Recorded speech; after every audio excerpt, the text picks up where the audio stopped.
Welcome to the G5 Hive and our next installment of our Worker Bee series, where we deep dive into G5 college football landscape with the folks that know the teams the best. If you're watching on YouTube, please hit that like and subscribe button. And if you're listening in podcast form, please rate and review.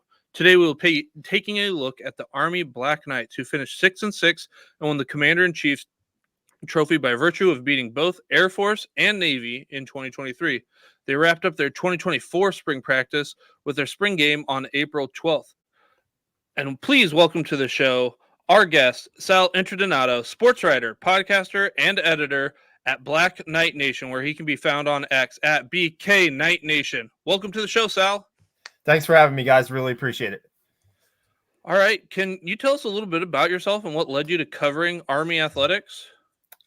It goes back to my newspaper days. I was working at a newspaper in the Hudson Valley, and I was doing kind of local sports. And the opportunity for the Army beat became open in 2007, and I put my name in the hat and got selected.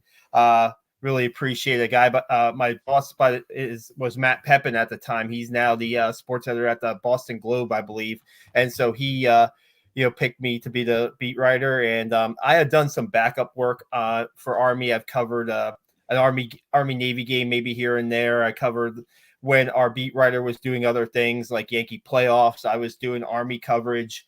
I got to cover two of Todd Berry's 5 wins at West Point when Todd Berry was the coach. So I was there where they beat Tulane both times. So I had experience.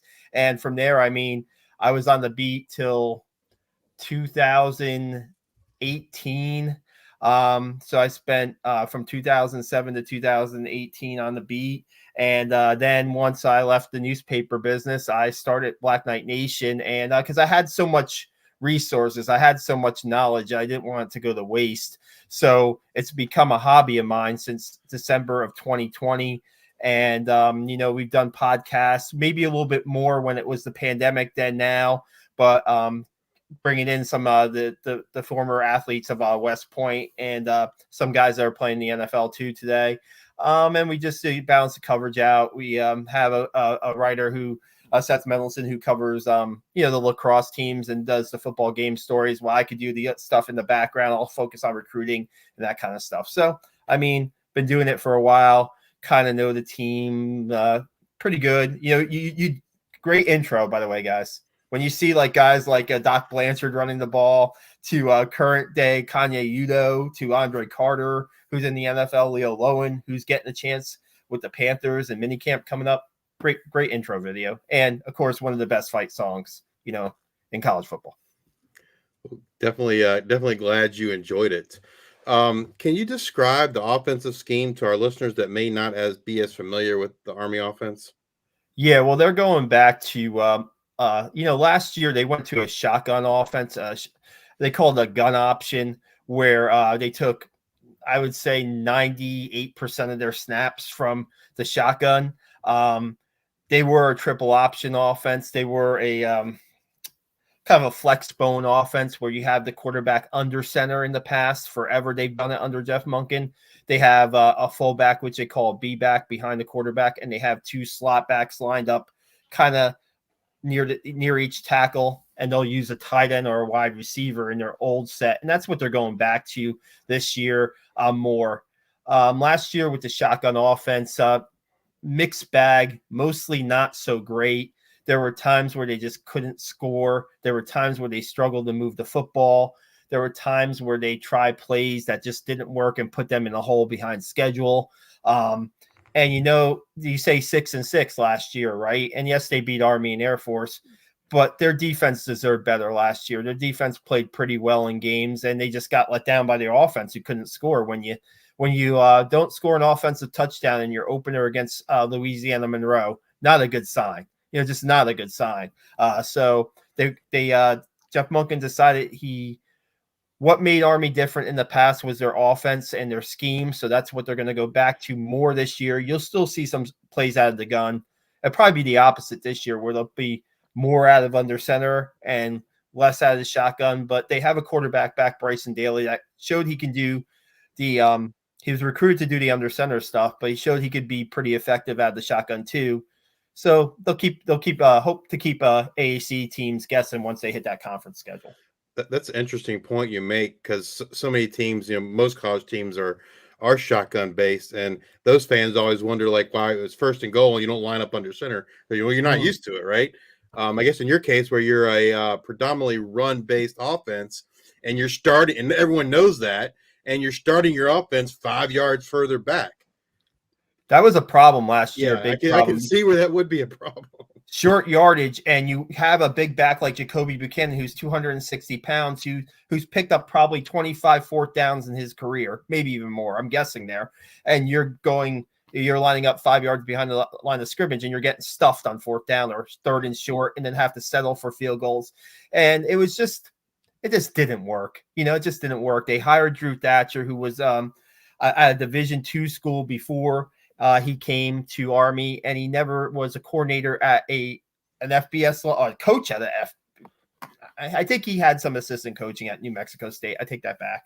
But when you're not a coordinator at a high level, some of the plays that worked at the Division II are not going to work against an FBS defense. Just the end arounds, the different trick plays just rarely worked. And they moved on. Thatcher's left, and they went to Cody Worley, who was their quarterbacks coach, who probably they should have made the offensive coordinator last year, to be honest with you. And so he's now the offensive coordinator, and they're going to their strengths, so to speak. And about those strengths, Army has always been strong at running the game, in the running game, and in 2023 was kind of no difference, as they ranked 8th in rushing for 208 yards per game. So let's start by looking at the position that keeps the rushing offense humming, and that's the quarterback. Last year's starter Bryson Daly and backup Dwayne Coleman are returning this year. How did that quarterback room look this spring? Yeah, Bryson Daly is experienced. He started 10 out of the 12 games, and the 2 games that he didn't start, he was a little bit banged up, and he came in one of them. He didn't play at LSU, but he did come in UMass in the second half. Bryson Daly didn't need to take he didn't need to take every snap this year, even though they were going back to the under center offense. That's the offense he was recruited to play. So they try to, I asked Coach Munkin at the beginning, I think they only had like 4 quarterbacks in preseason camp. Spring football. And I'm like, is that enough? Is that enough? Because I thought you wanted to get more people looks. They don't have a lot of experience back. Dwayne Coleman played sparingly in a couple games last year in like a fourth quarter, or when they needed to, I think they need to throw the ball in a game late, and he came in, or they situational thing late. He came in. He doesn't have a lot of experience. And the guys that were in spring, Zach Mundell is a guy who I think they would like to be their number 2 quarterback, but Zach has just had some injuries that he's battled. He battled some injuries again this spring. Last year, he was like a slot receiver to get him on the field, because he does have some playmaking ability. But if they can get Zach Mundell healthy, there's your number 2 quarterback. We'll see. And then they had a freshman, Cale Helms, who, was recruited for the triple option offense, flexbone offense, and he showed some signs. Those are their 4 quarterbacks. Unfortunately, the 2 freshman quarterbacks from the 2023 season hit the transfer portal. When they were when they went from shotgun back to more under center, Champ Harris, who started 2 games for Army last year as a true freshman right out of high school, no prep school, no redshirt year. He started at LSU, was his first start of his career. He went into the transfer portal, and Larry Robinson, who was the number 3 quarterback last year, also went into the transfer portal. So, I think that's going to be developing depth behind Bryson Daly. Certainly going to be one of their things that they want to get done in the preseason, because Daly's going to carry the ball a lot. In these service academy games, he carries the ball 25, 30 times a game. He's going to take his hits. He's a physical kid. He's about 215 pounds and about 6 foot, a little bit bigger for a triple option offense in Army's scheme. But he got banged up last year and missed the game. They're going to need to find that number 2 guy in preseason camp, no doubt. And there are freshmen coming in, but it's really hard to ask a freshman at West Point to be a number 2 guy. Champ Harris was a quarterback prodigy. His dad was a quarterback coach for Lamar Jackson. He worked with Lamar Jackson. He was a quarterback, this is what he wanted to do for probably since he could walk, So we'll see who they get, how they develop that depth behind Daly. Moving over to that strong running game and the running backs, they return exciting freshmen Kanye Udo, Tyrell Robinson, Miles Stewart, and others. They do lose Jacoby Buchanan, the fullback that you mentioned earlier, Tyson Riley, and Markel Johnson to graduation. How did those guys look in the spring, and kind of who stepped up to kind of fill that vacated fullback role? Yeah, well, first off, losing Buchanan, I mean, he was a fifth-year guy last year, but he was their short yardage guy, touchdown scorer. Tyson Riley was probably their MVP of the offense last year because he was a H-back. He was a tight end. He rushed for over 100 yards as a fullback against Coastal Carolina in a win against Coastal Carolina. Big loss. Markel Johnson wasn't a graduation loss. Markel Johnson is just no longer just left the team. Kanye Udo,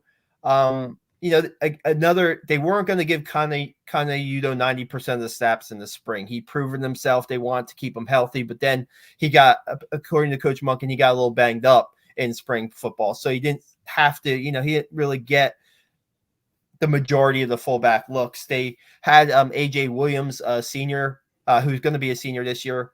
He's a guy who was recruited to play fullback in this offense. Last year when they moved to the shotgun, he started linebacker, then he was a tight end, then he's back in the spring as a fullback. Pretty big size kid, 235 pounds, big size kid. They also have Jake Rendina, who was a freshman last year, another H-back guy who they recruited to play fullback, but when the fullbacks were eliminated from the shotgun offense, he played an H-back role, one career carry last year. But if you watch him in the spring, he's more of the prototype Army guy. He's like 260 pounds, like 5'10", I think. Power lifter guy, going to move the pile type guy. And there was good news after the spring. Hayden Reed is back on the team. Hayden Reed was a guy who his freshman year was on the field a lot for Army. Last year, I thought he would fit the fullback. I mean, the single back role in the shotgun really well. He could do everything. He could run the ball. He's a good blocker. He could receive out of the backfield. But I think he had a 100-yard game against UTSA in the road win. And then his snaps got maybe a little bit banged up. Udo start taking those first team snaps, and Hayden Reed left the team before spring. He's now back on the team. Good news. They need to build another spot where Army needs depth in his offense. You got to have, when they were really good, say 2016 to 2018, they had a stable of fullbacks. They had 4 or 5 guys that they would rotate. They had Darnell Woolfolk, Andy Davidson, Kalen Hull, Sandon McCoy, Connor Slomka. They had 5 of those guys in one season, and those guys turned out to be real. Those guys are really, I think, maybe all of them had 1,000-yard careers. Just they got to build depth in the fullback room. Udo's the guy. Udo's going to be the man. Hayden Reed and Jake Rendina probably behind him, and then you go AJ Williams and probably Jarrell Dixon, both seniors who've waited their turn behind those guys. Udo being a freshman, it's not often that you see a true freshman make an impact at any of the service academies. So it's great to hear that he's looking for even bigger things coming here in 2024. Physical dude, gonna run you about 220 pounds, but athletic. He did get a year at the prep school. He didn't come right out of St. Augustine prep in New Jersey, but still was a factor. I think he was voted like All East Rookie of the Year or something like that by the ECAC. So he was the freshman of the year for the schools that they encompass. So I mean, they expect big things out of him. And in this offense, I think they even better maybe things out of him for this offense because he is a physical guy. He can break into the open field, and they're going to need those big plays in this offense. So. Well, the wide receiver is a position not utilized a lot in this offense, and they do lose Iwan Marshall and to graduation, and Isaiah Alston transferred to Iowa State. How did this group shape up in the spring? Yeah, well, Iwan Marshall was a guy who was a slot back before he was a slot receiver last year. So, I mean, he's a guy who, was a pretty effective. When they used him, he was a game breaker, but he didn't get the touches that maybe he should have gotten last year in that offense. So, Isaiah Alston was, when he was on the field, he was good. When he missed some games toward the end of the season, he just disappeared, so to speak, toward the end. So now he's at Iowa State, and that's interesting to follow him and see if he could play at the level he played at Army at a Power 4 school, Power 5 school, however you want to describe it. He's got all the tools. I was at Syracuse game, and a couple NFL scouts were in the press box, and I asked them, so who are you really looking at Army? And this was the 4th game of the season last year. They're like, Isaiah Alston. If he was ready, if he was draftable, we would be very interested in him. So we'll see. I mean, maybe that's an NFL talent that they lost. Who knows? The guys that are coming back are Casey Reynolds, who was reliable. Casey Reynolds was, I think he led the team in reception yards last year. Toward the end of the season, him and Bryson Daly had a pretty good connection. Casey Reynolds also plays defensive midfield on Army's men's lacrosse team. Their season just ended this week, so he's a 2-sport athlete. Liam Fortner is a physical wide receiver who probably should maybe gotten a little bit more looks last year. It's just a matter of circumstance in their offense. He's back junior year. And Toby Alawale, who's a freshman, who's came up with some big catches last year.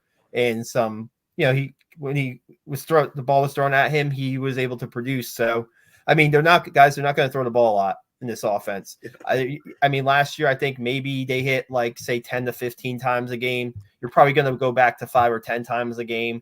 There's times where Coach Monken doesn't even throw the pass and just wants to run the football and win that way. I think they've won that way a handful of times under his watch where they haven't completed a pass. A couple games they didn't even attempt a pass.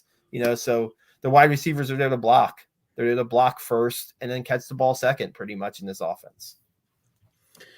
Well, speaking of the offense and kind of where I guess the kind of leads the rushing game or is very important to the running game is the offensive line. They lose 2 starters and Jackson Filipowicz, Shane Buckingham, and then they do return Connor Finucane, Brady Small, Lucas Scott, who were starters in 2023, as well as David Hoyt and Jordan Law, who kind of were the top backups based on snaps last year. How did that group look this spring? Are they ready to continue to open up those holes for the running backs? Yeah, I mean, first off, Connor Finucane, I wrote that he's getting a 5th year, and Coach Monken and Army staff say, wait, he's got to be approved by West Point, like West Point in general, not the athletic department, West Point, to come back for that extra semester to play again. He started 1 game his freshman year, has been a starter since his sophomore year on. So I think that's quick math tells me, I think 37 straight starts he's made or something like that. He's a guy who's reliable. He's a guy who I thought had a chance to even get a shot at the NFL after this season. But something with still has to fulfill some requirements at West Point before he can graduate. So he's going to try to come back. And, they haven't listed him on the roster yet. But if he comes back, that changes the whole perspective of the offense because right now they have Booby Law at left tackle. They have David Hoyt at right tackle. Booby Law is a guy who started his freshman. He's going into his 5th season too. He's a guy who made a start his freshman year, was a starter. He had a serious knee injury his sophomore year, missed some time and was coming back from that. And a guy who was in the rotation early last year. Hoyt worked his way as a starter last year and started a handful of games, but it all centers around Brady Small, the starting center. As a freshman, he started all 12 games for Army. I mean, I can't tell you the last time they had a freshman starter at center ever. Maybe, who knows? It's going back a long time. And he was their most consistent player. He was the snaps, when you're going from an under center to a shotgun offense, I can't recall a bad snap by Brady Small the whole season. And he had a really good year. I mean, I think that him and Kanye Udo played at the same high school, St. Augustine Prep. They played together at Army Prep before they came to West Point, and they had a kind of a pact together that they were going to make an impact in their freshman years, and they certainly did that. And I expect Brady Small to be really key in this offense. A guy like Bill Katsagiannis was supposed to be the starting center last year. In preseason, he was running number 1. He got injured, and it took him a while to recover from that injury. So Small stepped in Katsigiannis was a guy who saw playing time here and there, but now he's looking as the starter at left guard. So, and it's his senior year now, so he's trying to make the most out of his senior year. And you have a guy like Lucas Scott, who last year, he's a guy who he was an all-state fullback, and he was recruited to play fullback in this offense. He just got too big. He just got too big, and then I think they had him play tight end a little bit, and then they put him in at offensive line, I believe his sophomore year. And after the first game last year, he stepped in and started the last 11 games for Army and was pretty consistent. He goes unnoticed, and that's good for an offensive lineman when you're not getting your number called for a penalty and you're being consistent. That's what he was last year. So they have some guys there that certainly they have some depth. Will Jeffcoat is a guy who missed last year with a knee injury, but played the year before and even started games the year before. So they have guys with experience. They have some younger guys coming up like Paulo Generale and Henry Appleton that are going to be sophomores. So, I mean, like you said, you're right. They need to get that offensive line is one of the keys to the season for them. I think they have enough offensive talent, like individual talent, to make that under center scheme work. Now it's just the offensive line has to hold their end of the bargain, and their motto is 5-like-1, so they got to play like that in these games. If the offensive line is humming, Army's could be in that top 3 rushing offensive attack in the nation. 8 is low, very low for Army. They want to be the top 1, 2, or 3 probably in the nation. I think they can get there. So. All right, Sal, if you had to pick an offensive player to have a breakout type season here in 2024, who would that be? That's a good question. I mean, because you figure already had his breakout season. I'm going to say Noah Short. We didn't mention Noah Short. Noah Short was a guy who played defense his freshman year. He was a special teams guy. He had a block against in the Army-Navy game that led to the first touchdown for Army. Good special teams player. Last year, they moved him from defense to offense. They put him as a slot receiver. He made a couple big plays in the offense as a slot receiver. He had a touchdown pass catch against Syracuse. And now they're moving him. Now he moves to slot back. So he's going to play slot back with Tyrell Robinson. And I think at the beginning of the season, we'll see a lot of how involved they want to get the slot backs. He's a guy that can do a lot of different things. He may be one of the faster guys on the team. So we'll see if that can equate to more big plays from him. Tyrell Robinson did not participate in spring practice. He's a guy we should talk about a little bit before we get away from the offense. He's a guy who, before he injured his knee in the 2022 season at Wake Forest, he was a game breaker for them. And he got back midway through the season last year and was working his way back. And Coach Munkin wasn't specific on what the injury was that caused him to miss not to practice in the spring. Maybe they just want to hold him off and get him ready for preseason, but he has some game breaking ability. So if both of those slot backs can make some big plays for them and shorten the field for them, that'll certainly help. So I'll go Noah Short for that answer. Moving over to the defensive side of things, like you said last year, the defense played really, really well, but unfortunately they lose 8 of their top 10 tacklers from a year ago. We'll get to the individual kind of units here in a second, but how did that overall defensive unit look in the spring? Yeah, they're trying to their goal in the spring is to get a lot of reps for players, right? And when you lose that much experience from your defense and guys have been there since, for their 2-3 year starters, you want to get a lot of people reps, and you're going to find some guys that kind of step up in the spring. And, they got a lot of holes to fill. They got a lot of holes to fill and at really important positions. And, I will say this, Nate Woody has done a really good job with finding the right players for the specific positions in this defense. He's an underrated defensive coordinator. I tell you that. He doesn't get a lot of credit for what he works with year in and year out. Yeah, last year they had some experience back on defense, but they still had some unproven players that had to get the job done. And he found a really good nose tackle in Kyle Lewis. So I mean, he's a good coach, and the scheme seemed to work. Blitzes are pretty consistent. They're really need some help in the defensive backfield with all the graduation losses. So we'll see. That's going to be a big key for them if they can hold up their end on the backside. We'll see. There's a little bit more questions certainly on the defensive side than the offensive side. Well, luckily, one of those parts of the defense that held up best with losing players was that defensive line.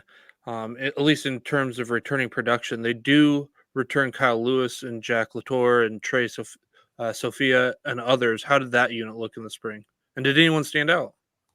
Yeah, they kind of like to rotate their defensive line. They probably play up to 9 defensive linemen in games last year. So yeah, their starters were on the field, but like they rotated 2 nose tackles in last year, and then the defensive ends were 5 or 6 a game. So guys like Andre Miller, who is a senior this year, got to get some pretty valuable minutes in at times, especially in the Navy game. I believe he was on the field and caused the fumble at the end of the game.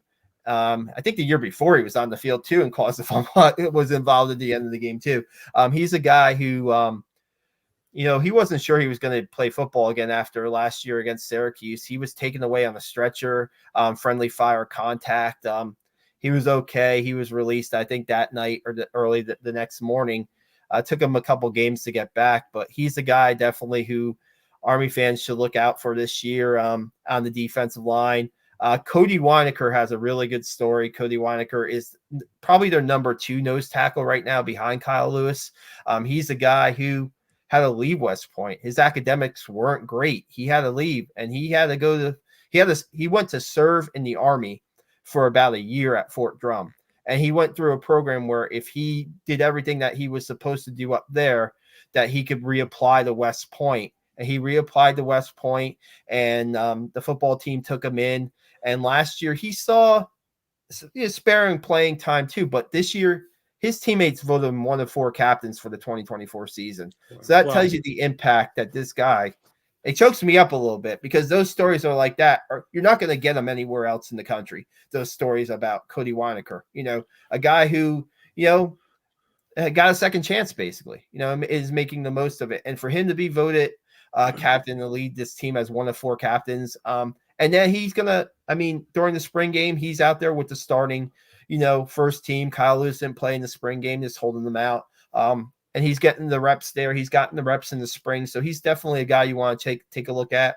Sophia, mostly an outside linebacker edge guy that they're going to probably move around a little bit. I think you might see him at defensive end. You might see him on the edge. It's a passing situation. They might go 2 down defensive lineman or 1 down defensive lineman, have him up or down. He's 6'6". He's 250 pounds. It's his time. It's Trey's time to make some plays. It's his senior year, and I think those are the guys to watch out for in the defensive line.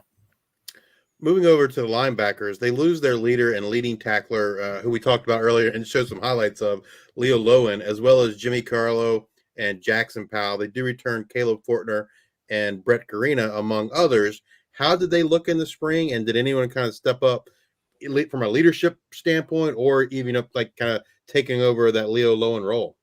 Yeah, this is where the competition is pretty high. There's a lot of competition for positions. Leo Lowen stand out. Jimmy Charlo. The guy got signed as an undrafted free agent by the Jets and was in Jets rookie camp over the weekend. So he really talented players, really guys who IQ off the charts, just IQ off the charts on the football field. Lowen was a finalist, for the academic Heisman. Guys that it's hard to replace. And so you got Caleb Fortner, who stepped in last year. I want to say it was the Syracuse game where he got his first start because Spencer Jones, the senior, got hurt, and he started the rest of the way. He had the big strip sack against Navy in the return for a touchdown. He was all over the field.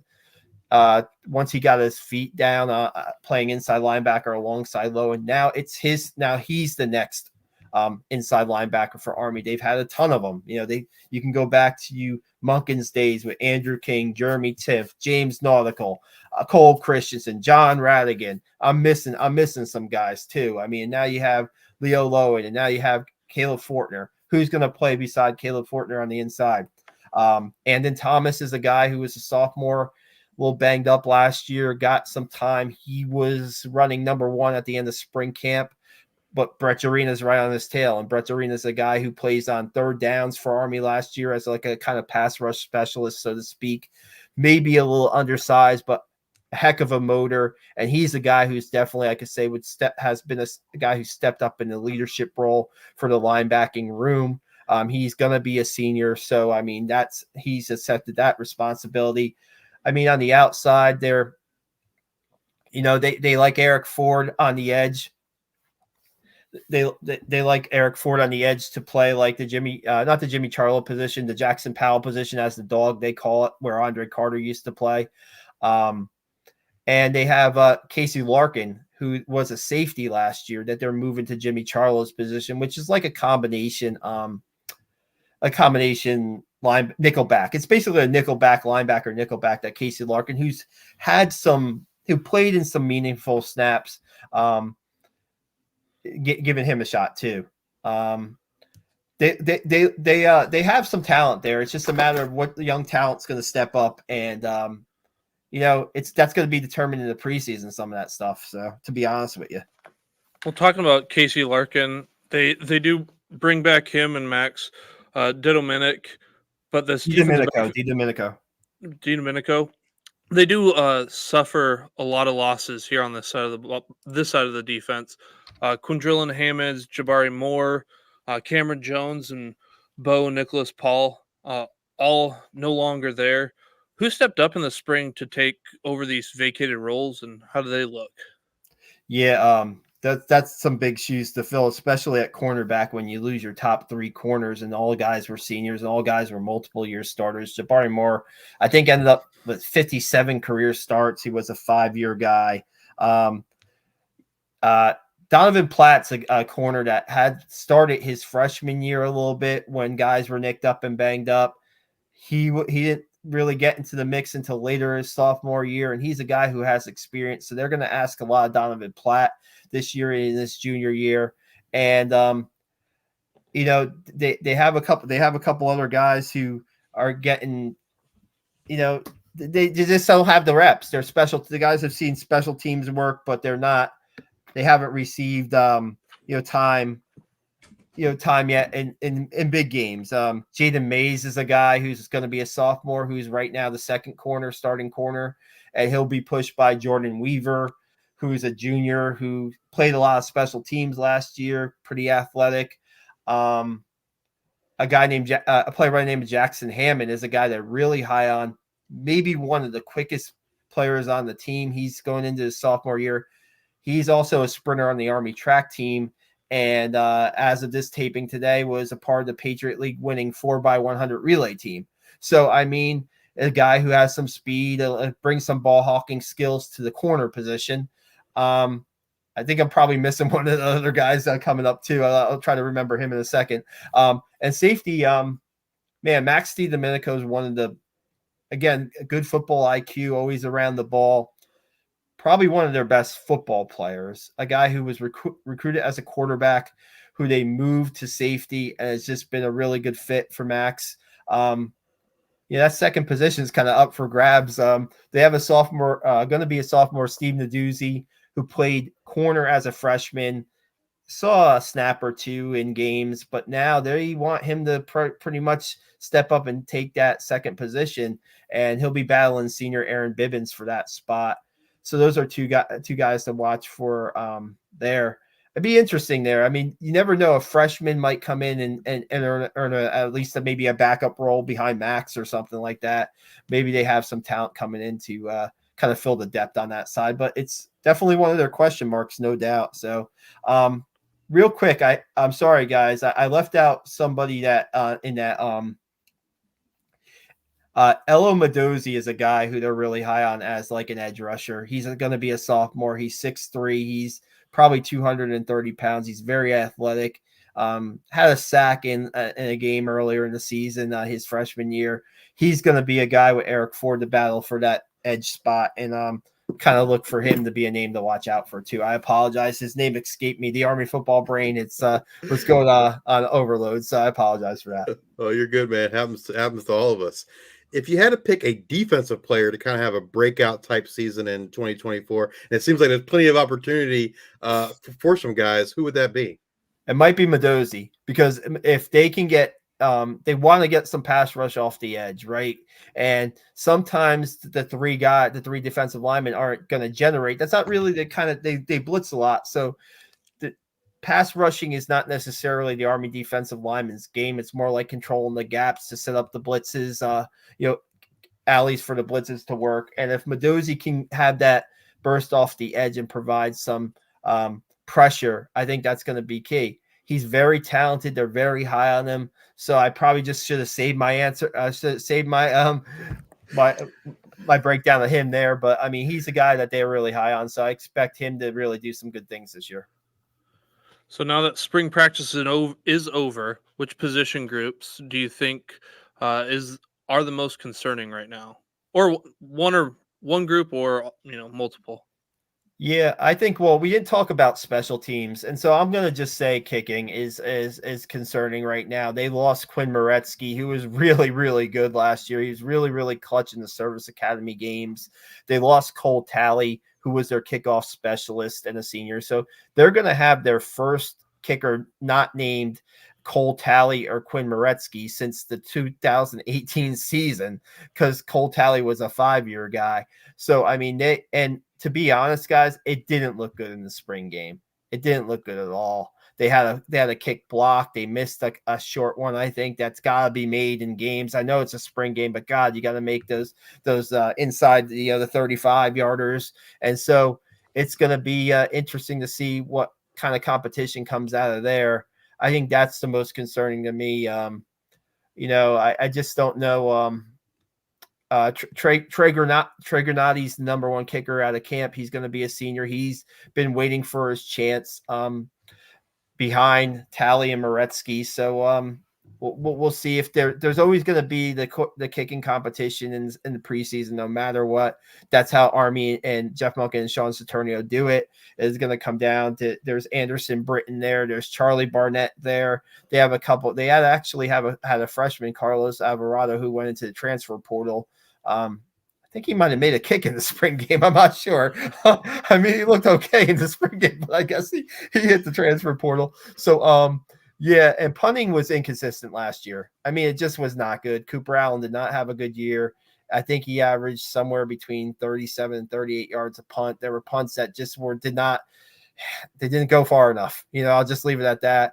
And so maybe Matthew Rhodes presses Cooper Allen in the preseason, and we'll see what happens there. And the other ones is the secondary. The secondary, when you lose that much experience, when you lose, Cam Jones. We didn't mention. Maybe you mentioned Cam Jones. Cam Jones was a starter he started games in 4 years for Army. Bo Nicholas Paul was one of their best defensive players last year as far as making plays, 3 interceptions, 2. I believe he scored a touchdown on pick 6 too. And Quindraylon Hammonds was sideline to sideline speed, one of the fastest safeties I've seen at Army in a long time. And those guys are all gone. And so, guys have to step up. So I think those are the most kicking game, and this defensive the secondary is the most concerning, I would say. I'm glad you brought up the special teams, because everyone kind of just takes them for granted, because you're just going to get that extra point, or you're going to kick this 32-yard field goal, but then when you don't have it, it really hurts. Or when you drive for a while and you miss an easy chip shot, or you need to make a punt that maybe you ate up like 6 minutes of the clock and you don't punt it very far, it's demoralizing.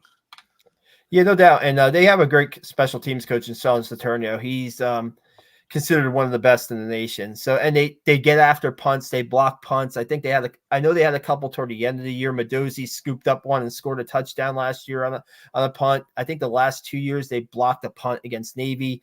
So they get after on special teams, and that's where the kind of younger players kind of get their experience at first. Some of those special teams guys. I didn't bring up Jabril Williams. That's a guy who I did not bring up as a cornerback. That's the guy I would never want to leave out Jabril Williams because he's a special teams ace for them. He's a good punt blocker, and he may get his shot playing cornerback this year. So that's a guy who definitely another guy to keep their eye on. So they take a lot of pride in their special teams. It's something that Jeff Monken practices.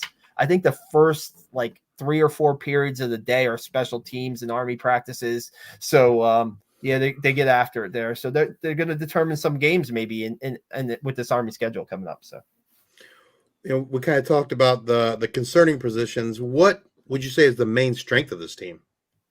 Yeah, I think it's going to be the running bit game. And even though I say that the depth wasn't there at fullback, or there's experienced guys back there with we talked about Tyrell Robinson a little bit. We talked about Miles. You mentioned Miles Stewart, a guy who really just he's in the top of the depth chart, but really hasn't received the carries that maybe he should. He just hasn't received enough run, and I think he's a guy who has speed, can break away. He's a slot back, but I think the strength is really going to be Bryson Daly. I mean, it's a guy who almost had 1,000 yards rushing and 1,000 yards passing last year. That's only been done, I think, once in recent years by Kelvin Hopkins. I want to say 2018 season for Kelvin Hopkins. So yeah, Bryson Daly's the strength of this team. It's a team that they've lost a lot. They've lost a lot on the defense. They have to fill some roles on offense. You can't. Josh Lingenfelter is a guy we didn't talk about, but he's been the tight end for the last 3 years, and his blocking is one of the best in the nation. And they got to find a guy that's going to take his role up and be it that extra blocker in some of these run packages. And David Crossan is a guy with experience there. And they have a bunch of sophomores, rising sophomores who are kind of in the mix, but somebody's got to step up and take up his ability to block. And I mean, there were times where he just absolutely truck, outside linebackers and safeties to open up big plays for Army. So that, it's going to be, it's going to be pretty. I think they're going to ride Bryson Daly a lot this season, along with Kanye Yuta. For the academies, it really seems like seniority is valued and important in terms of playing time. Is this true or just a misconception? Yeah, you know what? I tell you, I've seen a lot of guys who are entering their senior year, and you think they would be playing a lot, and the younger guys are playing over them. So I don't know if it really works. I see a lot of guys who were on the field their freshman and sophomore years, and then they just don't get the time their junior and senior years. I think that with Coach Monken, you earn your time in practice, you earn your time. I mean, every coach, it's coach speak, saying there's no start. All the positions are open, right, for starting. And I think that, they're evaluating. I know they're heavy into evaluating practice film like every FBS program is, but maybe even more detailed. They track efforts, what you're giving in practice. If you have a failed assignment, if you're, off in any way, they're tracking it in practice. And, it makes for good competition, right? It makes feeling that guy that maybe is third or fourth on the depth chart may see the field maybe sooner than later. So I think that a little bit of misconception. I think where the seniors really help is in leadership. I think that's where it's important, because some of these guys don't necessarily have to be on the field for 90% of the plays to have an impact on their team. I think just when you're at the military academy and, they're building these guys to lead our troops, to protect our country. And I think that these guys are leaders. Most of these guys are leaders before they even get to West Point. They're captains of the football team, or they're ranking high academically, and they're ready, right, to take the next step in their development. And I think that, last year's senior class of 2023 team had a lot of seniors because it was a COVID year where I think a handful were given 5th years. And so there were a lot of experience on the team. Now you look across the board and you're like, there's experienced guys, but some of these seniors are like, say, a Bill Catsigiannis. He's going to get his first time to play extensively probably this year, but he's been a pretty strong presence in the locker room too. So guys like Brett Jarena, who have been like a situational guy on defense, I don't know if Brett started a game this in his career, but this year he might. And this year I talked about him taking a locker room, like being a locker room leader and having that.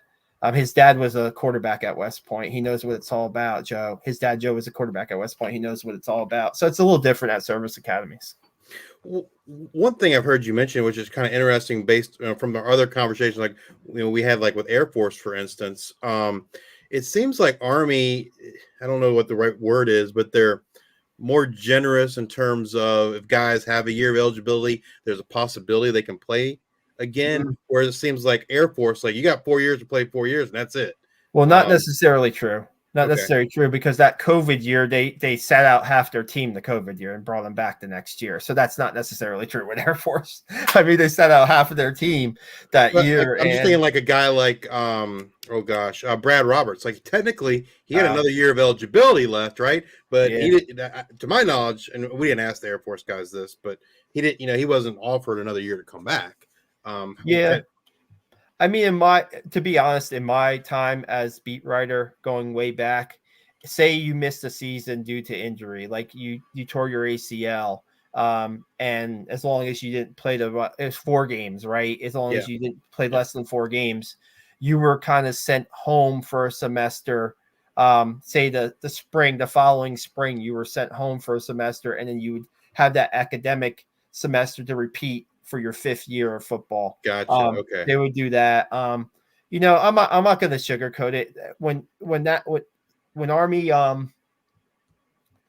Army superintendent before Steve Gilliland right now, both of the past 2 superintendents were ex-football players. So I'm not going to sugarcoat that, Darrell Williams and Bob Caslin. I'm not going to sugarcoat that. Maybe they have more of a say or might be a little bit more vocal than a superintendent at a Navy or Air Force who, is straight. I know Navy's straight down the line. They won't give 5th years. I know that for a fact.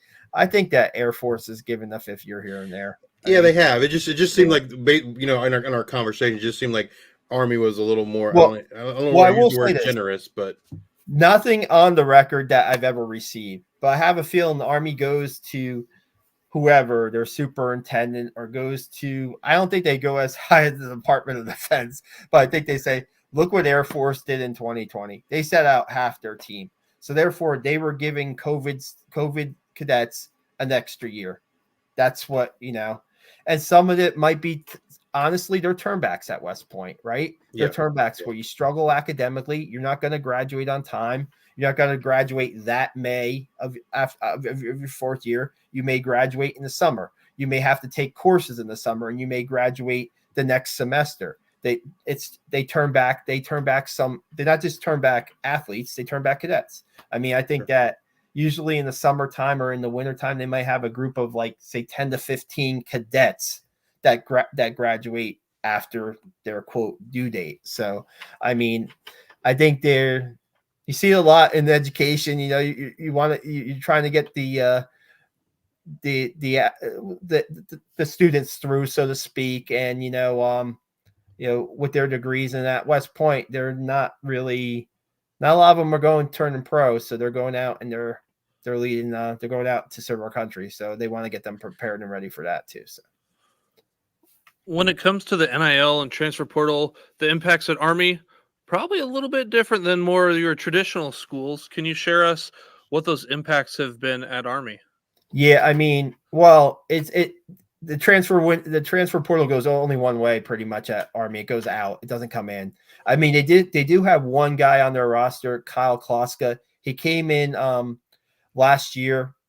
I think he played at Central Michigan the year before. He's an offensive lineman, and his brother Tim is going to be a freshman this year. He played at the prep school last year, so there was kind of a more of a, I guess, want to play a little bit with reuniting with his brother. Maybe just saw his brother being recruited by Army and said, "Hey, this is something I want to do too," and he was a freshman at Central Michigan. This year he was a freshman at Army. He didn't take any credits from Central Michigan to West Point. He got to start. He went to freshman boot camp, to start his West Point career, and there he went. Going out, yeah, I mean, there's guys that hit the transfer portal, like we talked about Isaiah Austin, who went to Iowa State. Few and far between guys going and making an impact at the high level Power 5. There's guys that will transfer to maybe lower level FBS, maybe FCS, maybe even Division 2. It's weird because I'll check the NFL draft even in the 7th round just to check if that one Army transfer might appear in but nobody that's made that kind of impact. I know there is a tight end that's in the transfer portal that's getting some looks from some MAC schools and maybe Temple. Blaine Cleaver, he hit the transfer portal. Like we said, Champ Harris, who we talked about, freshman, started a game against LSU, started a game against UMass. I believe he's going to spend this season at a community college. So to try to get some more tape out, I'm guessing. And I have no idea where Larry Robinson went. So, I mean, it hasn't surfaced. So, I mean, it kind of works one way. There's guys that have come back, that have entered the transfer portal and come back. Tyler Robinson was one who entered the transfer portal after his sophomore year. He came back. Quinn Moretsky was a guy who entered the transfer portal his sophomore year. He came back, and he'll tell you it was the best decision of his life. Not only because of what happened on the football field. Quinn is a very bright, intelligent young man, cadet, but just the brotherhood brought him back. That team, that camaraderie, that leadership, that we were talking about, brought him back to the team. And I mean, he full experience, not only athletically, academically, and also socially. He experienced so. Now, with the guys who transfer out, is there a threshold of before their commitment that they have to give to the Army of serving and whatnot? Is there that threshold, hey, you can transfer out up to your sophomore year or anything like that? Yeah, if they go to class their junior year, they basically have affirmed their 5 years after graduation. Now, that could change. It's like in the case of Isaiah Austin, case by case basis. Not everybody's the same. Will he have to pay some money back to the Army? Probably. Do I know the specifics about how much money Isaiah Austin has to give? No. There's guys that sometimes they're I want to say medically disqualified, right after graduation, an injury or a condition, and they might end up spending maybe 6 months in the Army, and then they're no longer their time in the Army is done. So it's a case by case basis with the transfers. I mean, it's a pretty, you want to transfer before you go to your first class of your junior year. If not, then it's a case by case basis, and who knows? I mean, you're going to have to probably pay or owe something in return for leaving West Point. They receive a free education at West Point, so everybody's on scholarship at West Point. So we kind of talked about the unique circumstances there, and the folks having to serve after their time at West Point is done. Can you kind of talk about how it affects the athletes and their future professional careers for all the academies, I guess, right? Yeah, well, this year I believe is now the last year where you can go directly to pursue a pro career as a football player. Things can change. I mean, when it was under Donald Trump, he changed it so you could go directly from the academy to pursue professional sports and then owe your time after your career is over. Then, of course, Joe Biden's I'm not a politician by any case. I'm not a fan of politics at all, but Biden's going to change it to what he wants to do. So, I mean, if the president changes over in this next election, who knows what it will be like. It could go back to I don't know when this will run, but we're on May 6th, Army is visiting the White House as Commander-in-Chief champions. And how it started with Trump was Army going to the White House and Jeff Monken and some players just pleading their case to Trump when they visit the White House and saying, hey, they have world-class athletes at these academies where you can go on and pursue Olympics. They let them do. They have cadets and that receive Rhodes Scholars or get accepted to medical school that are not going right to serving their Army time. They have Army players, football players serve 6. Some of them serve as an athletic intern. There's a handful of guys that, and as I'm assuming Air Force and Navy do the same thing. Senior guys are athletic interns. They're essentially coaches for the next football season. So they don't really go and start their officer training until maybe, say, these guys currently might not start it till like January or February of 2025. So I mean, I think it should be. I'm glad it was straight down the line this time, where it was Army, Air Force, and Navy, same thing, same policy. Because in the past, we can go back to 2007 with Caleb Campbell. It was a mess where Army was doing their thing, other Air Force was doing their thing, Navy was doing their thing. Now it's pretty even down the line, and I hope it stays this way, because I think you're going to get a handful of guys. Army has 3 guys this year. 1, Jimmy Charlie, that got signed. 2 that are getting a shot at rookie minicamp. They have not been signed yet. They have to, prove themselves in the tryouts. And if you're talking 3 guys, I mean, it's a low number. Air Force, I believe, has 3 or 4 guys. I could be wrong.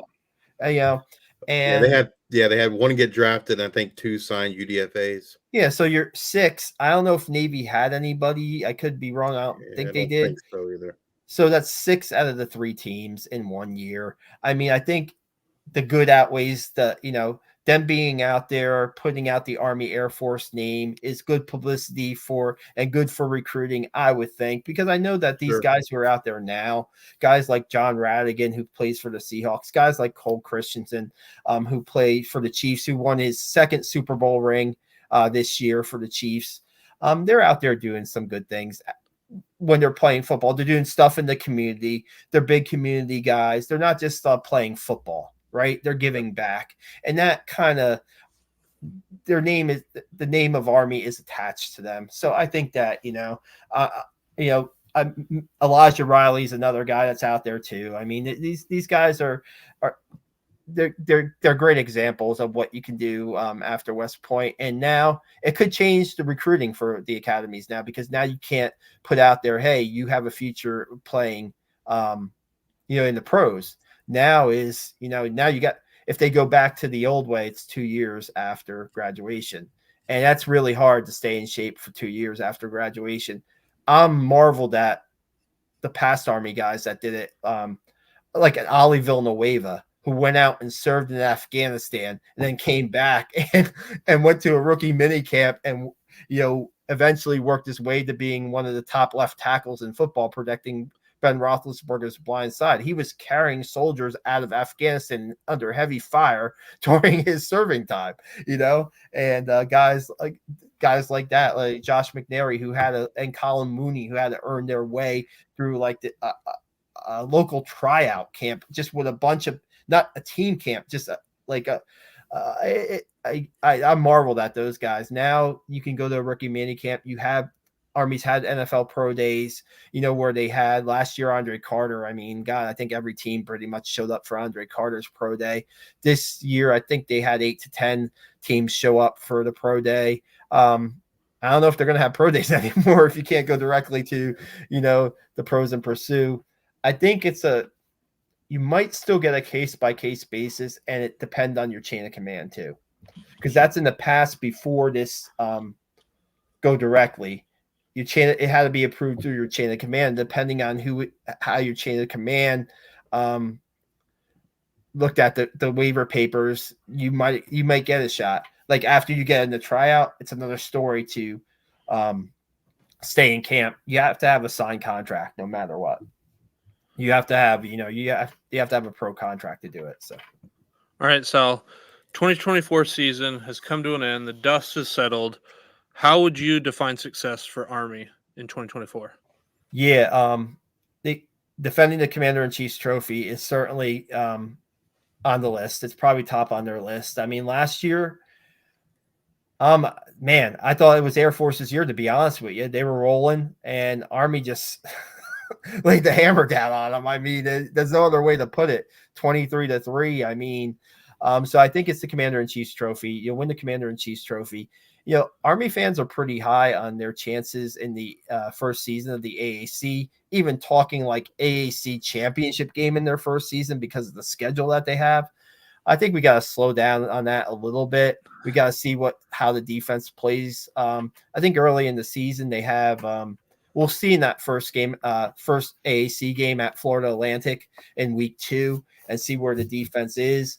I think they'll go as far as really how the defense evolves, because I think they have enough offense to win games. I think they have enough experience back on offense, and it's just going to be, can the offense stay on the field long enough to give the defense some, like if the defense is on the field for, say, 15 to 20 minutes a game, Army will win a lot of games. If the offense can't get the chains moving and not going on those long scoring drives or those quick hitters, and the defense is on the field a lot, things could be different. So I think that winning the Commander-in-Chief's trophy, defending the Commander-in-Chief's trophy, they want to keep the trophy at West Point, and they got to get to a bowl game. I mean, they got to get to a bowl game.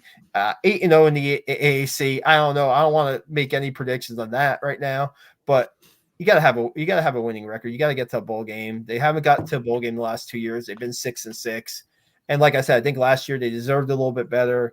They lost games that they should never have lost. They should have been a bowl team last year. They weren't because of the offensive moved to the shotgun. This year they're going back to their strength, and they gotta have a winning record, and they gotta get to a bowl game, win the Commander-in-Chiefs, and we'll see how the AAC shakes out. One thing, just for our listeners, and maybe not as familiar, and they hear us say, Army 6-6, and they're like, well, why didn't they go to a bowl game? If for those that may not know, both Army and Navy have to have their 6 wins before the Army and Navy game to get to that bowl game. Yeah, and also Army played 2 FCS teams last year on their schedule and beat both teams, but only one counted toward their bowl game. So they really needed, 2 extra wins, so to speak. And those games should have been probably UMass and Louisiana Monroe, and they weren't. So they, on paper, they were favored to win those games, and they didn't win those games, and that's the way it works out. Yeah, so. Well, anything else that you want to share or think that we should know about this Army Black Knight football team here in 2024? Well, I mean, it's Jeff Monken's been around since 2014, so this is his 11th season, and it's just he's going to go down as one of the most successful football coaches at West Point. Right now, he's only behind the legendary Red Blake in wins, and it's kind of worked, that his recipe has worked for them, being one of the toughest teams in the country, being one of the more disciplined teams in the country. And they're going to need that again this year. I think they're going to need toughness. They're going to need discipline. I think that if Jeff Monken had to do it all over again last year, he would have stayed with the under center offense. He wouldn't have gone to the shotgun, but he wanted to kind of evolve with the time, so to speak. He thought the cut blocking rules they couldn't run what they want to do effectively under the cut blocking rules, which I think that, I don't know. I just think that he wanted to see what was out there, wanted to be different, but ended up realizing they should have just stayed to where they were. And I think this team has, I think this team could be good. I think this team has to find out, those holes that we talked about, has to find out guys to step up that. And there could be freshmen coming in, because we didn't talk about this, guys, but real quick, the recruiting, right? And I don't know if you got to this with the Air Force or Navy guys. Army's recruiting classes are the largest in the country. They bring in like in excess of 90 players in the recruiting class. They send mostly half of them to the prep school, and the rest will be direct admits. Say 60% to the prep school. That's their, quote, red shirt year, so to speak. They learn the offense. So those guys are going to be running that under center option at the prep school. So they'll have a little bit of understanding when they come up as in their freshman year. And they have 40, the 40% will be direct admits. They bring in so many, they have like 150 players in maybe their preseason camp. It's crazy. And so out of those, like, say 75 to 80 freshmen that are coming in for our day in late June, early July, there's going to be a couple guys that step up in that class that are going to help out this team. A guy that I haven't been able to completely confirm if he's going to be coming in or not He was at the prep school last year. Is a guy by the name of Will Stallings. Will Stallings is a fullback. I don't know if Army fans are familiar with a guy by the name of Anthony Atkins. Anthony Atkins was a pretty good fullback for them back when they ran the under center option. He transferred to UCLA. That's a guy. He transferred to UCLA last year and was like running second, third string. He had his moments here and there for UCLA. This guy Will Stallings reminds me a lot of Anthony Atkins as a physical part. I mean, the dude's like 6'3". The dude is like a chiseled, maybe 230, 235. If they get him to West Point, he's right in the mix at fullback. And I think that those are the guys that we don't know about yet that we may know more about as the season progresses. And a guy like him could help out this team a lot. So, the recruiting's crazy. It's a full-time job just doing recruiting for Army, to be honest with you. I'm trying to track everything down, and it's nuts. I keep track of how many guys they've offered, and right now they're very close to offering 500 kids in the 2025 class. Wow. It's nuts. And we're like in May. We're in May. And they have like 11 commits, I think, right now at that 2025 class, which is, like I said, that'll turn into 70, 80, 90 by the end. So they have a process. They don't turn any all stones are unturned, and they're now recruiting in like places where they really haven't. North Dakota, Montana. They're getting like Jake Rendinas from that fullbacks from Montana. You just don't see. They're getting into Idaho. They're getting, they're recruiting basically every state and trying to find guys that'll fit, what they're looking for. And that's a little different with that's why I just wanted to get that recruiting in there, because sometimes people don't understand what goes through the academy recruiting, and you have to have the grades to get in. You have to have the congressional appointment to get in, so there's a lot of different factors that are needed to get into West Point. And it's a tough, one of the toughest academic schools too in the country. So no, that's an excellent point, Sal. And like, we didn't ask the question because we just didn't know, right? I guess sometimes we just take for granted like that it's somewhat similar to a normal school, and clearly it's not. It's very different. So definitely thank you for bringing that up, and we thank you for your time and knowledge today and sharing that with us. And good luck to Army in 2024. Thanks a lot, guys. It's been a blast. I really appreciate you having me. Hey, if you are watching on YouTube and have not already done so, please hit that like and subscribe button. And if you're listening to us in podcast form, please rate and review and leave a 5-star review, please, on Spotify or Apple Podcasts. Thank you again for all your support. And until next time, we are the G5 Hive.